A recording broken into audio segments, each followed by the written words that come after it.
रिश्ते जोड़ने के लिए होते हैं, लेकिन जब लालच बीच में आ जाए तो ये रिश्ते टूटने में वक्त नहीं लगता। नागपुर से एक ऐसा ही मामला सामने आया है, जहां दहेज की मांग पूरी न होने पर एक सगाई तोड़ दी गई।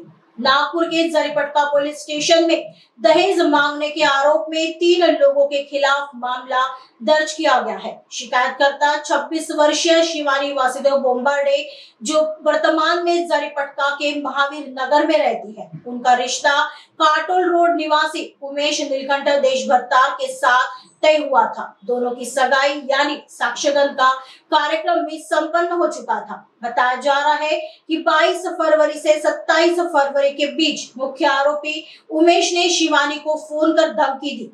उसने मांग रखी कि या तो शादी किसी बड़े महंगे रिसोर्ट में करनी होगी या फिर 3 लाख रुपए नगद देने होंगे। आरोपी ने साफ तौर पर कहा कि अगर ये मांगे पूरी नहीं हुई तो वह शादी नहीं करेगा। हैरानी की बात यह है कि इस साजिश में केवल दूल्हा ही नहीं बल्कि उसके परिवार वाले भी शामिल थे। पुलिस के अनुसार आरोपी की मां निरंजना देशभरतार और भाई हर्षल देशभरतार ने भी मिलीभगत कर शिवानी पर 3 लाख रुपए देने का दबाव बनाया। जब शिवानी ने दहेज देने से साफ इनकार कर दिया तो आरोपियों ने मिलकर रिश्ता तोड़ दिया और पीड़िता को मानसिक रूप से प्रताड़ित किया। पीड़िता की शिकायत पर जरीपटका पुलिस ने तीनों आरोपियों के खिलाफ केस दर्ज कर लिया है और आगे की जांच जरीपटका पुलिस कर रही है।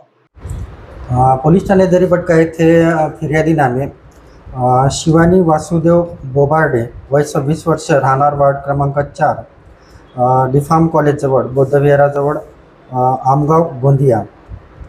हिने पोलीस ठाणे येथे येऊन फिर्याद दिली की त्यांचं लग्न हे एका मुलासोबत जमलेलं होतं, उमेश देशभ्रतार।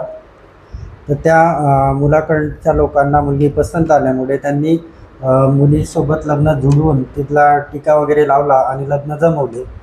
लग्न जमल्यानंतर त्यांची पुन्हा मीटिंग झाली आणि त्यांनी मुलीला सांगितलं की जॉब वगैरे करशील का? तर त्यांनी मुलीने त्यांना सांगितलं की जर तुम्ही मला जॉब करण्यास होकार दिला तर मी जॉब करेन, अन्यथा मी जॉब करणार नाही। मुलाकडले म्हटले की ठीक आहे, आम्ही तसं बोलू आणि विचार करून तुला सांगू। त्यानंतर फिर्यादी जी पीडिता आहे तीच जे आरोपी आहे उमेश देशभ्रतार यांचा फोन आला व त्याने फिर्यादीस सांगितले की आपले जे लग्न आहे हे लग्न तुझ्या आईवडिलांना रिसॉर्टमध्ये करावं लागेल आणि चांगल्या हॉटेलमध्ये करावं लागेल।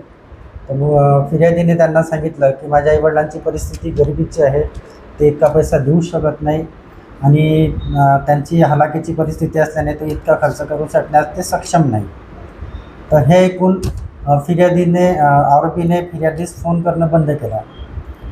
पण त्याच्यानंतर फिर्यादी जी होती शिवानी, हिनेच आरोपीस फोन केला की तुम्ही माझ्याशी बोलत नाही, नेमकं काय कारण आहे? आपला टीकेचा कार्यक्रम झाला आहे, साक्ष्यगंधेचा कार्यक्रम झालेला आहे। तर ते आरोपी म्हटले की तुझ्या घरच्यांची जर परिस्थिती नसेल रिसॉर्टमध्ये लग्न करण्याची तर एक काम करूया की आम्हाला 3 लाख रुपये हुंड्याच्या बदल्यात तुम्ही द्या आणि 3 लाख रुपये हुंडा दिला तर मी तुझ्याशी लग्न करेल, अन्यथा मी तुझ्याशी लग्न करणार नाही असं सांगितलं। परंतु पीडिता जी होती तिने सांगितलं की माझ्या घरच्यांची परिस्थिती हलाखीची आहे, हे लग्न शक्य नाही आहे, तुम्हाला हुंडा देता येणं आम्हाला शक्य नाही आहे।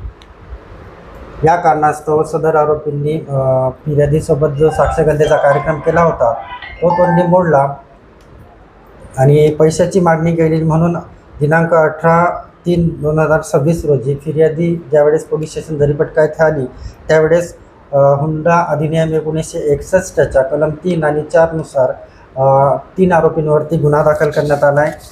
तिघी आरोपींचं नाव आहे, पहिला आरोपी ज्या मुलासोबत पीडितेचं लग्न जमलं होतं उमेश नीलकंठ देशभ्रतार, वय 32 वर्ष। दुसरा आहे त्याची आई निरंजना नीलकंठ देशभ्रतार, वय 52 वर्ष।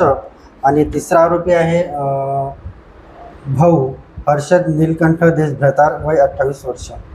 या तिघ आरोपींवरती हुंडा मागण्याच्या अधिनियमानुसार पोलीस ठाणे जरीपटका येथे गुन्हा दाखल आहे।